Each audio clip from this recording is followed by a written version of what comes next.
ಹತ್ತಾಣಿಗೆ ಒಂದು ಗುಂಜಿ ಮಾರಿದ್ರೆ ಹೌದು. ನೀವು ಹೋಗಿದ್ರಾ? ನಾವು ಹೋಗಿದ್ವಿ. ಹಿಂಗ ಇಳಿಬೇಕ್ರಿ, ಹಂಗ ಹತ್ಬೇಕಂದ್ರ ಜೀವನ ಏನೇನು ಉಳಿದಿಲ್ಲ. ಕಷ್ಟ ಜೀವನ. ಪ್ಯೂರ್ ಚಿನ್ನ ಅಂದ್ರೆ ಪಾರ್ದ ಹಾಕಿ ಅದನ್ನ ಸುಡ್ಬೇಕು. ಅದಕ್ಕೆ ತಾಮ್ರ ಏನು ಮಿಕ್ಸ್ ಇಲ್ಲ. ನಿಮ್ಗೆ ಅದೇ ಕಲ್ಲಲ್ಲಿ ಚಿನ್ನ ಇದೆ ಅಂತ ಹೆಂಗ್ ಗೊತ್ತಾಗ್ತದೆ? ಹಾಕಿತ್ತು ಬೆಂಚ್ ಕಲ್ಲಿ ಇರ್ತದೆ. ನೋಡಿದ ಕೂಡ ಗುರ್ತು ಹಿಡಿತೀರಿ, ಇದೇ ಚಿನ್ನದ ಕಲ್ಲ ಅಂತ ಗುರ್ತು ಹಿಡಿತೀರಿ. ಆ ಬೆಂಚ್ ಕಲ್ಲಿ ಇರ್ತದೆ ಒಳಗ ಇಷ್ಟ ಇರ್ತದೆ ಅದು. ಇಷ್ಟಾಗ ಬಂಗಾರ. ನಮ್ಮೂರಾಗ ಹಿಂಗೆಲ್ಲ ಬಂಗಾರ ಐತೆ ಅನ್ನೋದು ಇದ್ದಿದ್ರೆ 75% ಜನ ಹೊರಗೆ ದುಡಿಯಕ್ಕೆ ಹೋಗ್ತಿದ್ದಿಲ್ಲ. ಗೋವಾ ಆಗಲಿ, ಮಂಗಳೂರು ಆಗಲಿ. ಅದು ಗೌರ್ಮೆಂಟಿಗೂ ಆಗ್ಲಿಲ್ಲ ಅವಾಗ. ಗೌರ್ಮೆಂಟಿಗೂ ಆಗ್ಲಿಲ್ಲ, ಆಗಂಗಿಲ್ಲ. ಗೌರ್ಮೆಂಟಿಗೂ ತೆಗೆದಂಗಿಲ್ಲ. ಅಷ್ಟು ಆಳ ಐತಿ, ತೆಳಗ ನೀರು ಭಾಳ ಐತಿ, ಯಾರಿಗೂ ತೆಗೆದಾಗಂಗಿಲ್ಲ. ತಂದ್ರೆ ಎಷ್ಟು ನಿಮ್ಗೆ ಚಿನ್ನ ಸಿಕ್ತಿತ್ತು? ಎಷ್ಟು ಕಲ್ಲಿಗೆ ಸುಮಾರು ಒಂದು ತೋರ್ಸಿ ಹಿಂಗ್ ಮಾಡಿ. ಅಷ್ಟು ಕಲ್ಲಿಗೆ, ಅಷ್ಟು ಪ್ರಮಾಣದ ಕಲ್ಲಿಗೆ ಒಂದು ಗುಂಜಿ ಅಷ್ಟು ಚಿನ್ನ ಸಿಕ್ತಿತ್ತು ನಿಮ್ಗೆ ಅಷ್ಟೇ. ಚಿಮ್ನಿ ತುಂಬ್ಕೊಂಡು ಹೋದ್ರ, ಒಂದು ಚಿಮ್ನಿ ತುಂಬ್ಕೊಂಡು ಹೋದ್ರ ಮುಂಜಾನೆ ಹೋದಂದ್ರೆ ಅದು ಚಿಮ್ನಿ ಅಲ್ಲಿ ಯಾರ್ತಂದ್ರೆ 10 ಮಣಿಗೆ ಐತೆ ಅಂತ ನಮ್ಮ ಲೆಕ್ಕ. ಹೊರಗೆ ಬರೋದು. ಚಿನ್ನ ಸಿಕ್ಕಿದ್ರು ನಿಮ್ಮ ಹತ್ರ ಇದ್ರು, ಅದರಿಂದ ಜೀವನ ಸುಖಮಯ ಆಗಿರಲಿಲ್ಲ, ಸುಖ ಇರಲಿಲ್ಲ. ಭಾಳ ಮಂದಿ ಸತ್ರ ಇದು TB ಶೇಷಿ ನೋಡಿದೆ ನಾನು. ತುಂಬಾ ಕಷ್ಟ ಇದೆ. ಹೋದವ್ರು ವಾಪಸ್ ಬರ್ತಾರಂತ ಗ್ಯಾರಂಟಿ ಇಲ್ಲ. ನೋಡಿ, ನಮಗೆಲ್ಲ ಏನು ತಿಳಿದಿದೆ, ಈ ಜಾಗದಲ್ಲಿ ಬಹಳಷ್ಟು ಚಿನ್ನ ಸಿಗ್ತಾ ಇದೆ. ಹಾಗಾಗಿ ಇಲ್ಲಿ ಜನರು ತುಂಬಾ ಶ್ರೀಮಂತರು ಅಂತ ಬಹಳಷ್ಟು ಕಾಲದಲ್ಲಿ ಅವಾಗ ದುಡ್ಲಿಕ್ಕೆ ಯಾವ್ದು ಚಾನ್ಸ್ ಇದ್ದಿದ್ದಲ್ಲ. ಸೊ ಅವಾಗ ಅವರು ಬಹಳ ಕಷ್ಟಪಟ್ಟು ಅಷ್ಟು ಇದು ತಗೊಂಡ್ ಬಂದ್ರೆ ಒಂದ್ ಸ್ವಲ್ಪ ಚಿನ್ನ ಸಿಕ್ತಿತ್ತು. ಇಷ್ಟು ಕಲ್ತಂದ್ರೆ. ನಿಮ್ಮ ಹೆಸರು? ಹನುಮಂತಪ್ಪ. ನೀವು ಹೋಗ್ತಿದ್ರ ಅವಾಗ? ಅವಾಗ ಹೆಂಗ್ ಹೋಗ್ತಿದ್ರಿ? ಅವಾಗ ದೂರ ಇತ್ತದು, ಚಿಮ್ನಿ ತಗೊಂಡು ಹೋಗ್ತಿದ್ವಿ. ಚಿಮ್ನಿ ತಿಕ್ಕೊಂಡು ಹೋಗ್ತಿದ್ರಿ? ಹೌದು. ಎಷ್ಟು ಆಳಕ್ಕೆ ಹೋಗ್ತಿದ್ರಿ? ಒಂದು 300 ಮೀಟರ್ 300-400 ಮೀಟರ್ ಆಗುತ್ತೆ ಅದು ಒಳಗೆ ಹೋಗಕ್ಕೆ. ಒಳಗೆ ಹೋಗ್ಲಿಕ್ಕೆ ಹಿಂಗೆ ತೆಳಗೆ ಇಳಿಬೇಕು ಅದು. ನೀವೇನು ಅದನ್ನ ಸುತ್ತಿಗೆ ಮತ್ತೆ ಚಾಣ ತಗೊಂಡು ಹೊಡಿತಿದ್ವಿ. ಎಷ್ಟೊತ್ತಿಗೆ ಹೋಗ್ತಿದ್ರಿ? ಮುಂಜಾನೆ ಹೋದ್ರೆ 2 ದಿವಸ ಅಲ್ಲೇ ಇರ್ತಿದ್ವಿ. 2 ದಿವಸ ಅಲ್ಲೇ? ಹೌದು. ರಾತ್ರಿ ಏನು ಕೆಲಸ ಆಗ್ಲಿಲ್ಲ, ಹಂಗೆ ಕೆಲಸ ಆಗಲಿಲ್ಲ, ಬೆಂಚಿ ಬೀಳಿಲ್ಲ ಅಂದ್ರೆ ಹಂಗೆ ಅಲ್ಲೇ ಇರೋದು ವಸ್ತಿನ. 2 ದಿನ ಗೋಯ ಒಳಗೆ. ಹೌದು. ಊಟಕ್ಕೆ ಏನು ಮಾಡ್ತಿದ್ರಿ? ಊಟಕ್ಕೆ ಮತ್ತೆ ಒಬ್ಬೊಬ್ರು ಮನೇಲಿಂದ ತರ್ತಿದ್ರು. ಎಷ್ಟು ಜನ ಹೋಗ್ತಿದ್ರಿ? ಅವತ್ತು ಹಂಗೆ 12 ಜನ ಕೂಡಿಕೊಂಡು ಹೋಗ್ತಿದ್ವಿ. ಈಗ ಸಿಕ್ಕಿರಲಿಲ್ಲ. ಹೆಚ್ಚು ಬಂಗಾರ ಎಷ್ಟು ತೆಗೆದಿರಿ ಅಂದಾಜು? ತೆಗೆದಿಲ್ಲ ಬಿಡ್ರಿ, ಯಾರು ಹೊಟ್ಟಿ ಪಾಡಿಗೆ ಅಷ್ಟ ತೆಗೆದು ಮಾರ್ಬಿಟ್ಟಿವಿ. ಅವಾಗ ಹೆಂಗಿತ್ರಿ, ಅವಾಗ 300-400 ರೂಪಾಯಿಗೆ 100-200 ಗುಂಜಿ ಇತ್ತು. ಅವಾಗ 4 ಗುಂಜಿ ತೆಗೆದ್ರೆ ಮಾರ್ಬಿಡೋದು. ಒಂದು ಗುಂಜಿಗೆ 200-300. ಹೌದು. ಭಾಳ ಇದ್ದಿದ್ರೆ ಅವಾಗ. ಅದು ನೀವು ದುಡ್ದಾಕ, ನಾವು ದುಡ್ದಾಕ 100 ರೂಪಾಯಿ. ನೀವು ದುಡ್ದಾಗ ಎಷ್ಟು? 10 ಆಣೆಗೆ ಒಂದು ಗುಂಜಿರಿ. 10 ಆಣೆಗೆ ಮಾರಿದ್ರಿ ನೀವು? ಹೌದು ನೋಡಿ. 10 ಆಣೆಗೆ ಒಂದು ಗುಂಜಿ ಮಾರಿದ್ರಿ ಅವಾಗ? ಹೌದು. ನೀವು ಹೋಗಿದ್ರಾ? ನಾವು ಹೋಗಿದ್ವಿ. ಹಿಂಗ ಇಳಿಬೇಕ್ರಿ, ಹಂಗ ಹತ್ಬೇಕಂದ್ರ ಜೀವನ ಏನೇನು ಉಳಿದಿಲ್ಲ. ಕಷ್ಟ ಜೀವನ ತೆಗ್ದೀವಿ. ನೀವು ಬಂಗಾರ ತೆಗ್ಲಿಕ್ಕೆ ಹೋಗಿದ್ರಿ? ನಾವು ಹೋಗಿದ್ವಿ. ಲಾಸ್ಟ್ ಭಾರಿ ಜೀವನ ತೆಗ್ದೀವಿ ನಾವು. 10 ಆಣೆ ಗುಂಜಿ, 14 ಗುಂಜಿ ಭಾಳ. ಎಲ್ಲಿ ಮಾರ್ತಿದ್ರಿ ಅದನ್ನ? ಇದು ಸಿರಟ್ಟಿ ಹೋಗ್ಬಿಟ್ಟು ಅಲ್ಲಿ ಮಾರ್ಕೊಂಡು ಬರೋದು. ಸಿರಟ್ಟಿಲಿ? ಹೌದು. ಅದ್ರ ಸಂತೆ ಮಾಡ್ಕೊಂಡು ಬರೋದು. ಅದ್ರ ಸಂತೆ ಮಾಡ್ಕೊಂಡು? ಹೌದು. 3 ಗುಂಜಿ 2 ಗುಂಜಿ ಇಷ್ಟ. ಎಷ್ಟು ಸಿಕ್ತಿತ್ತು ಅವು ದುಡ್ಡು ಹೇಳ್ರಿ? ಈಗ 10 ಗುಂಜಿ ಅಂದ್ರೆ ಲೆಕ್ಕ ಮಾಡ್ಕೊಡ್ರಿ ಅಷ್ಟ. 10 ಆಣೆ ಅಂದ್ರೆ 2 ಗುಂಜಿ ಅಂದ್ರೆ 20 ಆಣೆ. ಆಣೆ ಲೆಕ್ಕ ಯಾವಾಗ? ನಿಮ್ಮ ಕಾಲಕ್ಕೆ? ನಮ್ಮ ಕಾಲಕ್ಕೆ. ನಿಮ್ಮ ಕಾಲಕ್ಕೆ ಏನಾಜಾರೆ 100 ರೂಪಾಯಿ 200 ರೂಪಾಯಿ? 100 ಇತ್ತು. 100 ರೂಪಾಯಿ 200 ರೂಪಾಯಿ. 200 ಇದ್ದಿಲ್ಲ, 100 ಒಂದು ಗುಂಜಿಗೆ.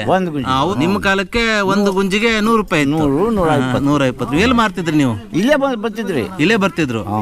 ತುಂಬಿಸ್ಕೊಳ್ಳೋ ಅವ್ರು ಇಲ್ಲೇ ಬರ್ತಿದ್ರು. ನಾವು ಮಾರಕ್ ಹೋಗ್ತಿದ್ದಿಲ್ಲ.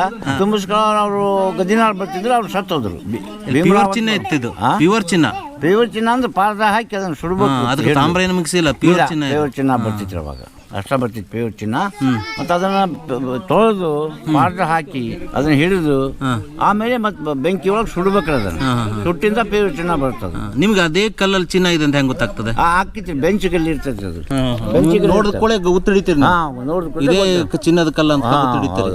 ಆ ಬೆಂಚ್ ಕಲ್ಲಿ ಇರ್ತದೆ ಒಳಗ ಇಷ್ಟ ಇರ್ತದೆ. ಅದು ಇಷ್ಟಾಗ ಬಂಗಾರ ಸಿಕ್ತಾರೆ. ನಮ್ಮೂರಾಗೆ ಬಂಗಾರ ಐತೆ ಅಂತ ಹೇಳಿದ್ರಲ್ಲ, ಅದೆಲ್ಲ ಸುಳ್ಳು ಸರ್. ಅದು ನಮ್ಮೂರಾಗ ಹಿಂಗೆಲ್ಲ ಬಂಗಾರ ಐತೆ ಅನ್ನೋದು ಇದ್ದಿದ್ರೆ 75% ಜನ ಹೊರಗೆ ದುಡಿಯಕ್ಕೆ ಹೋಗ್ತಿದ್ದಿಲ್ಲ. ಗೋವಾ ಆಗಲಿ, ಮಂಗಳೂರು ಆಗಲಿ, ಕೇರಳ ಆಗಲಿ, ಇವೆಲ್ಲ ದುಡಿಯಕ್ಕೆ ಹೋಗ್ತಿದ್ದಿಲ್ಲ. ಬಂಗಾರ ಇದೆ, ಹಂಗೇನ್ ಸುಳ್ಳು ಅಂತ ಹೇಳಲಿಕ್ಕೆ ಆಗುದಿಲ್ಲ, ಬಂಗಾರ ಇದೆ. ಆದ್ರೆ ಅದನ್ನ ನಮ್ಮ ಕೈಲಿ ಆಗಲ್ಲ ಸರ್ ಅದನ್ನ ತೆಗೆಯೋದು. ಅದನ್ನ ಹೇಳ್ರಿ. ಆಗಲ್ಲ ಹಂಗಾಗಿ ಎಲ್ಲ ಹೊರಗೆ ದುಡಿಯಕ್ ಹೋಗಿರೋದು ನಮ್ಮ ಜನ. ಇಲ್ಲಿ ಯುವಕರೆಲ್ಲ ಹೊರಗಡೆ ದುಡಿಲಿಕ್ಕೆ ಹೌದು ಸರ್, ಎಲ್ಲ ದುಡಿಯೋಕೆ ಹೊರಗೆ ಹೋಗೋದು. ಅದು ಗೌರ್ಮೆಂಟಿಗೂ ಆಗಲಿಲ್ಲ ಅವಾಗ, ಗೌರ್ಮೆಂಟಿಗೂ ಆಗಲಿಲ್ಲ, ಆಗಂಗಿಲ್ಲ. ಗೌರ್ಮೆಂಟಿಗೂ ತೆಗೆಯೋದಂಗಿಲ್ಲ, ಅಷ್ಟು ಆಳ ಐತಿ, ತೆಳಗ ನೀರು ಭಾಳ ಐತಿ, ಯಾರಿಗೂ ತೆಗೆಯೋದಾಗಂಗಿಲ್ಲ. ಯಾವ ಗೌರ್ಮೆಂಟ್? ನಮ್ಮ ಕರ್ನಾಟಕ ಸರ್ಕಾರ, ಕೇಂದ್ರ ಸರ್ಕಾರ ಬಂದಿಲ್ಲ. ಇಲ್ಲ, ಕರ್ನಾಟಕ ಸರ್ಕಾರ ಒಮ್ಮೆ ಬಂದಿತ್ತು, ಹಾಕಿದ್ರು ಅವರು. ಇವ್ರು ಇದ್ರು ಅದ್ರಾಗ, ಆಗಲಿಲ್ಲ. ಅದು ಲಾಸ್ ಆಯ್ತು, ಹೋದ್ರು. ಅವಾಗ ನಮ್ಮ ಸರ್ ಯಾರು ನೀವು ಅದನ್ನ ಹೇಗೆ ಚಿನ್ನವನ್ನ ಕಲ್ ತಗೊಂಡ್ ಬರ್ತಿದ್ರಿ ನೀವು? ಕಲ್ ತಗೊಂಬಂದು ಸಣ್ಣಾಗಿ ಹೊಡಿಬೇಕ್ರಿ ಅದನ್ನ, ಹೊಡೆದು ರುಬ್ಬೇಕು ಅದನ್ನ, ಹಿಟ್ಟು ಮಾಡ್ದಂಗೆ ಮಾಡಿ ತೊಳಿಬೇಕ್ರಿ ಅದನ್ನ. ತೊಳೆದಿಂದ ಸಲ್ಲಲ್ಲಿ ಪೇಟ ರೊಟ್ಟಿಗೆ ಬಂದ್ರೆ ಅದು ದುಂಡು ಮಾಡಿ ವಾರಕ್ಕೆ ವಾರ ಕೊಡ್ತಿದ್ವಿ. ಎಷ್ಟು ಪ್ರಮಾಣದ ಕಲ್ಲಲ್ಲಿ ಅಷ್ಟು ಒಂದು ಗುಂಜಿ ಸಿಕ್ತಿತ್ತು ನಿಮಗೆ? ಭಾಳ ಒಂದು 2-3 ಪಡಿ ಹಾಕಿದ್ರೆ ಸಿಕ್ತಿತ್ತು. ಅದು 2-3 ಪಡಿ ಎಳೆದು ಹಾಕ್ಕೋಬೇಕು. ಅದನ್ನ ಎಷ್ಟು ಕಲ್ಲನ್ನ ತಂದ್ರೆ ಎಷ್ಟು ನಿಮ್ಗೆ ಚಿನ್ನ ಸಿಕ್ತಿತ್ತು? ಭಾಳ ಸಿಕ್ತಿದ್ದಿಲ್ಲ ಬಿಡಿ, ಒಂದು ಗುಂಜಿ 2 ಗುಂಜಿ. ಎಷ್ಟು ಕಲ್ಲಿಗೆ ಸುಮಾರು ಒಂದು ತೋರ್ಸಿ ಹಿಂಗ್ ಮಾಡಿ? ಇಷ್ಟು ಕಲ್ಲಿಗೆ, ಅಷ್ಟು ಕಲ್ಲಿಗೆ, ಅಷ್ಟು ಪ್ರಮಾಣದ ಕಲ್ಲಿಗೆ ಒಂದು ಗುಂಜಿ ಅಷ್ಟು ಚಿನ್ನ ಸಿಕ್ತಿತ್ತು ನಿಮ್ಗೆ ಅಷ್ಟೇ? ಭಾರಿ ಕಷ್ಟ ತೆಗೆದಿವಿ ಅದ್ರಾಗ. ನಾವೆಲ್ಲ ಭಾಳ ಮಂದಿನೂ ಅದ್ರಾಗ ಸತ್ತು ಹೋಗ್ಯಾರ. ಟಿವಿ ಸೇರಿಸಿ ಚಿಮ್ನಿ ಹೋಗಿ ಅವಾಗ ಚಿಮ್ನಿಲಿಂದ ಮಾತಾಡ್ತಿದ್ವಿ ಅವಾಗ ನಾವು. ಚಿಮ್ನಿಯಿಂದ? ಈಗ ಬ್ಯಾಟ್ರಿ ಇದ್ದಿದ್ದಿಲ್ಲ, ಚಿಮ್ನಿನೇ ತಗೊಂಡು ಹೋಗ್ತಿದ್ವಿ ಒಳಗಡೆ. ಚಿಮ್ನಿ, ಅದು ಚಿಮ್ನಿ ತುಂಬ್ಕೊಂಡು ಹೋದ್ರ, ಒಂದು ಚಿಮ್ನಿ ತುಂಬ್ಕೊಂಡು ಹೋದ್ರ ಮುಂಜಾನೆ ಹೋದಂದ್ರೆ ಅದು ಚಿಮ್ನಿ ಅಲ್ಲಿ ಆತಂದ್ರೆ 10 ಮಣಿಗೆ ಐತೆ ಅಂತ ನಮ್ಮ ಲೆಕ್ಕ. ಹೊರಗೆ ಬರುತ್ತೆ. ಚಿಮ್ನಿ ತಗೊಂಡು ಹೋಗಿರ್ತಿದ್ರಿ. ರಾತ್ರಿಗೆ ಹೋದ್ರೆ ಮುಂಜಾನೆ ಬೆಳಗ್ಗೆ ಹೊತ್ತಂತ ಲೆಕ್ಕ. ಅದು ಆಡ್ತಂದ್ರೆ ಅದು ಆಡ್ತಂದ್ರೆ ಹೊತ್ತೊಂಡೈತಪ್ಪ ಹೋಗು ನೋಡ್ರಿ ಅಂತ ಹೇಳುದು. ಅಲ್ಲಿ ಒಳಗಡೆ ಅಂದ್ರೆ ಬೆಳಕು ಬರುದಿಲ್ಲಾಗಿತ್ತಲ್ಲ, ಹಾಗಾಗಿ ಬೆಳಕು ಗಾಳಿ ಅಲ್ಲಿ ಏನಾದ್ರೂ ಅನಾಹುತ ಆಯ್ತಪ್ಪ? ಯಾರಿಗಾರು ತೊಂದರೆ ಆಯ್ತು ಕಾಲಿಗೆ? ನಮ್ಗೆ ಯಾರಿಗೂ ಏನಾಗಿಲ್ಲ. ನಮ್ಮಲ್ಲೇ ಮಾತ್ರ ನಾವು ದುಡ್ದಿವಿ, ಯಾರಿಗೂ ಏನಾಗಿಲ್ಲ. ಒಬ್ರ ಇಬ್ರ ಕೈ ಕಳ್ಕೊಂಡ, ಕೈ ಕಟ್ಟ ಹೋಗಿದೆ ಅವ್ರದ್ದು. ಎಲ್ಲಿ ಇದೆ? ಅಲ್ಲೇ ಒಳಗಡೆ. ಅವ್ರನ್ನ ಹೇಗೆ ತಗೊಬಂದ್ರ ಆಮೇಲೆ? ಅವ್ರು ಹೊರಗೆ ಬಂದೆ ಮಾಡ್ಕೊಂಡ್ರು. ಕೈ ಕಟ್ಟಾಗಿ ಇರ್ತಿದ್ದಲ್ಲ, ಹಾರ್ಸಕ್ಕೆ ಹೋಗಿ ಅದು ಹಾರ್ಬಿಟ್ಟು ಹಿಂಗಾಗಿ ಕೈ ಹೋದ್ವು. ಚಿನ್ನದ ಕಲ್ಲನ್ನು ತರಬೇಕಾದ್ರೆ ತುಂಬಾ ಭಾರ ಇರ್ತದೆ. ಭಾರ ದೊಡ್ಡ ಭಾರ. ಅದು ಭಾಳ ಸಿಕ್ಕರೆ 1 ಗುಂಜಿ 2 ಗುಂಜಿ ಸಿಕ್ತಿತ್ತು ಅವಾಗ. ಬರ್ತಾನ ಪರಿಸ್ಥಿತಿ ತಂಡಕ್ಕೆ ಏನೇನಿದೆ ಕೊಪ್ಪಿ ಮಾಡಿ ಹೊತ್ಕೊಂಡ್ಬರ್ಬೇಕು. ಹಿಂದೆ ಕೊಪ್ಪಿ ಮಾಡಿ ಹೆಂಗೆ ಹೆಗಲ ಮೇಲೆ ಹೊರಕ್ಕಾಗಂಗಿಲ್ಲ, ಹಿಂದೆ ಕೊಪ್ಪಿ ಮಾಡ್ಕೊಂಡು ಹೊರ್ಬೇಕು ಅದನ್ನು. ಹಿಂಗೆ ಅಷ್ಟ ಕಷ್ಟ ಐತದು, ಭಾಳ ಕಷ್ಟ ಐತ್ರಿ. ಎಷ್ಟು ಕೆಜಿ ಇರ್ತದೆ ಸುಮಾರು? ಸುಮಾರು ಒಂದು 50 ಕೆಜಿ ರೀ. 50 ಕೆಜಿ? ಹೌದು, 50 ಕೆಜಿ. 50 ಕೆಜಿ ಕಲ್ಲಲ್ಲಿ ಎಷ್ಟು ಸಿಕ್ತಿತ್ತು? ಒಂದೇ ಗುಂಜಿ ರೀ. ಒಂದೇ ಗುಂಜಿ ಒಂದು ಗುಂಜಿ ಸಿಕ್ತಿತ್ತು. ಒಂದೇ ಗುಂಜಿ. ಅದನ್ನ ಬಂದು ಹಂಗೆ ತಗೊಂಬಂದು ಹಂಗೆ ಮಾಡಂಗಿಲ್ಲ, ಸಿಗಂಗಿಲ್ಲ ರೀ. ಅದನ್ನ ಹೊಡ್ಕೊಂಡು ಮತ್ತೆ ರುಬ್ಬಿ ಹಿಟ್ಟು ಮಾಡಿ ತೊಳಿಬೇಕು. ಅದನ್ನ ತೊಳೆದಿಂದ ಸಿಕ್ತಿತ್ತು ಅದು. ಭಾಳ ಅದರ ಮನೇಲೆ ಮಾಡ್ತಿದ್ರು ಅದನ್ನೆಲ್ಲ, ಅದು ಪೌಡ್ರ್ ಮಾಡೋದೆಲ್ಲ? ಹೊರಗೆ ಹಿಂಗೆ ಹಾಕೊಂತಿದ್ವಿ, ಗುಂಡು ಹಾಕೊಂಡು ದುಂಡಿ ಹಾಕೊಂಡು ರುಬ್ತಿದ್ವಿ. ಅವಾಗ ರುಬ್ಬಿ ಅದನ್ನು ತೆಗೆದು ತೊಳೆದು ಪಾತ್ರ ಹಿಡಿದು ಮಾರಕ. ಅದು 1 ಗುಂಜಿ 2 ಗುಂಜಿ ಅಷ್ಟ ಮಾಡ್ತಿದ್ರು ಅವಾಗ. ಅಂದ್ರೆ ಬ್ರಿಟಿಷ್ ಕಾಲದಲ್ಲಿ ಮಾಡಿದ ಒಂದು ಸುಮಾರು ಗುಹೆಗಳಿದಾವೆ ಅಲ್ಲಿ. ಹತ್ತಿಕಟ್ಟಿಯಲ್ಲೂ ಇದೆ, ಕಣಿವಿ ಹೊಸೂರಲ್ಲೂ ಇದೆ, ಕಮಲಾದ ಕಟ್ಟಿಯಲ್ಲಿ ಅಲ್ಲೂ ಇದೆ. ಬ್ರಿಟಿಷ್ ಕಾಲದಾಗ ಆಗಿದ್ವು ಅಲ್ಲೇ. ಬ್ರಿಟಿಷ್ ಕಾಲದಾಗ ಮಾಡಿದ್ವಿ. ಇವು ಒಂದೊಂದು ಏರಿಯಾ ಅವು. ಇದ್ದಾಗ ಸಾಂಗ್ಲಿ ಅದ್ನಾಗ ಅಂತ ಬರ್ತಿತ್ತಾಗ, ಇವಾಗ ಹೋಯ್ತು ಜಗ್. ಅಲ್ಲೂ ಭಾಳ ಇದಾವೆ. ಅಲ್ಲೇನು ಭಾಳ ಅದಾವು. ಅವು ದೊಡ್ಡ ಆಳ ಅದಾವು. ಅದ್ರಾಗ ಇಳಿಯಾಕೆ ಬರಂಗಿಲ್ಲ ಯಾರಿಗೂ. ಅಲ್ಲೆಲ್ಲ ನೀರಿದೆ ಪೂರ್ತಿ, ಪೂರ ನೀರು. ಅದನ್ನ ಇದು ಹಾಕ್ಯಂಡ ಇಳ್ಕೋಬೇಕ್ರಿ, ಹಗ್ಗ ಕನ್ನಡದಾಗ ಹಾಕೊಂಡ. ಹಗ್ಗ ನೀವೆಲ್ಲ ಹಗ್ಗ ಕಟ್ಕೊಂಡು ಮ್ಯಾಗ ಮತ್ತೆ ರಾಟಿ ಹಾಕಿರ್ಬೇಕು ಅದನ್ನ ಮ್ಯಾಗ. ಅಂದ್ರೆ ರಾಟಿಯಿಂದ ಎಳೆಯವರು ಬೇರೆ ಇರ್ತಿದ್ರು ಅವಾಗ. ಜಗ್ಗವ್ರು ಬೇರೆ ಇರ್ತಿದ್ರು ಅವಾಗ. ಇಳಿಯೋರು ಸಾವಿರ ಬೇರೆ, ಜಗ್ಗವ್ರು ಬೇರೆ. ಈಗ ಇಳಿಯೋದಾಗ ಹಂಗಿಲ್ಲ, ಅವೆಲ್ಲ ನೀರು ತುಂಬಿ ಹಗ್ಗ ತಗೊಂಡು ಮತ್ತೆ ಹೋಗಿ ಒಳಗೆ ಹೋಗ್ಬೇಕ್ರಿ. ಭಾಳ ಹೋಗ್ತೀವಿ. ಸುಮಾರು ಎಷ್ಟು ದೂರ ಆಗ್ತಿತ್ತು? ಭಾಳ ದೂರ ಆಗತ್ತೆ ಅದು. ಈಗ ಹೆಂಗ್ ಅನ್ಸದ್ ನಿಮ್ಗೆ ಆಗಿನ ಜೀವನ ಈಗಿನ ಜೀವನಕ್ಕೆ? ಈಗ ಒಟ್ಟು ಹೊರಗೆ ಹೋಗಿ ದುಡ್ಕೊಂಡ್ಬರ್ತಾರ ಮಕ್ಕಳು. ದುಡ್ಕೊಂಬಂದಿಂದ ಅವ್ರು ದುಡ್ಕೊಂಬಂದು ರೊಕ್ಕ ತರ್ತಾರ. ಜೀವನ ಆರಾಮ್ ಜೀವನ ಆಯ್ತು. ಆರಾಮ್ ಜೀವನ. ಅವಾಗಿನ ತುಂಬಾ ಕಷ್ಟ ಆಯ್ತು. ಅವಾಗಿಂದ ಕಷ್ಟ, ಭಾರಿ ಕಷ್ಟ ಆಯ್ತು. ಚಿನ್ನ ಸಿಕ್ಕಿದ್ರು ನಿಮ್ಮ ಹತ್ರ ಇದ್ರು, ಆದ್ರೆ ಅದರಿಂದ ಜೀವನ ಸುಖಮಯ ಆಗಲಿಲ್ಲ, ಸುಖ ಇರಲಿಲ್ಲ. ಅಷ್ಟು ಪ್ರಮಾಣದ ಚಿನ್ನ ಸಿಗೋದಿಲ್ಲ. ನಮ್ಮವರೆಗೂ ಭಾಳ ಮಂದಿ ಸತ್ರ ಇದು ಟಿಬಿ ಸೇರಿಸಿ ಅದು ಇದು ಚಿಮ್ನಿ ಹೋಗಿ ಕುಡಿದು. ನಿಮ್ಗೆ ಹೋಗ್ಬೇಕಾದ್ರೆ ಪೊಲೀಸರಿಗೆ ಏನು ತಡೋದಿಲ್ಲ? ಏನು ತಡೀತಿದ್ರು ಅವಾಗ ಯಾರು?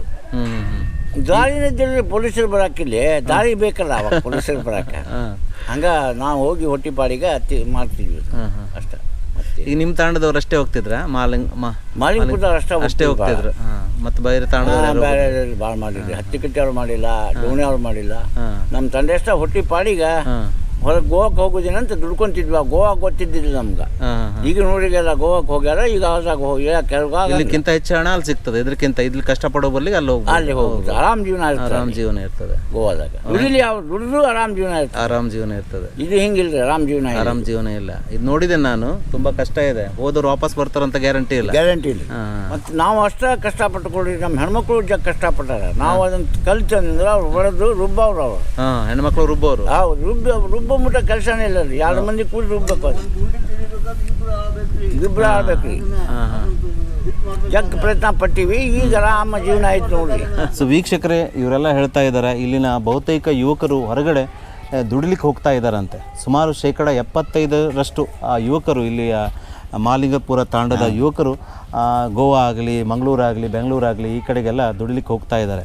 ನೋಡಿ, ನಮಗೆಲ್ಲ ಏನು ತಿಳಿದಿದೆ, ಈ ಜಾಗದಲ್ಲಿ ಭಾಳಷ್ಟು ಚಿನ್ನ ಸಿಗ್ತಾ ಇದೆ. ಹಾಗಾಗಿ ಇಲ್ಲಿ ಜನರು ತುಂಬ ಶ್ರೀಮಂತರು ಅಂತ ಭಾಳಷ್ಟು ಜನರದ ಒಂದು ಭ್ರಮೆ ಇದೆ. ಅದು ನಿಜವಾಗಲ್ಲ, ಸುಳ್ಳದು. ನೋಡಿ, ಇಲ್ಲಿರುವ ಯುವಕರಿಗೆ ಸರಿಯಾದ ಉದ್ಯೋಗ ಇಲ್ಲ.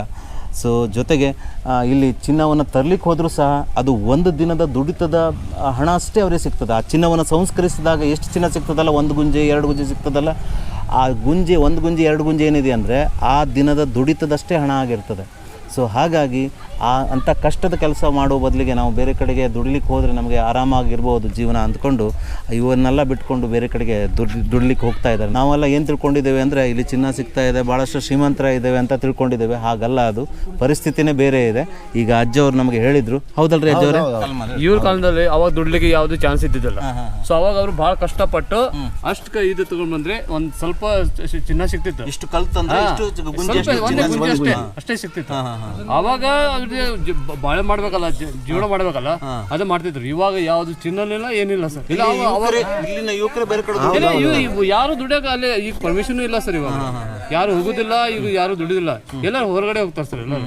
ಯಾಕಂದ್ರೆ ಇಲ್ಲಿ ನಮ್ಮ ಮಂಗಳೂರು ಆಗಲಿ, ಗೋವಾ ಆಗಲಿ, ಮೋಸ್ಟ್ಲಿ ನಮ್ಮ ಜನ ಇರೋದು ಎಲ್ಲ ಮೋಸ್ಟ್ಲಿ ಗೋವಾಕ್ಕೆ ಹೋಗ್ತಾರೆ, ಕೇರಳ ಹೋಗ್ತಾರೆ, ಮತ್ತೆ ಇದು ಉಡುಪಿ ಅಲ್ಲಿ ಹೋಗ್ತಾರೆ ಸರ್.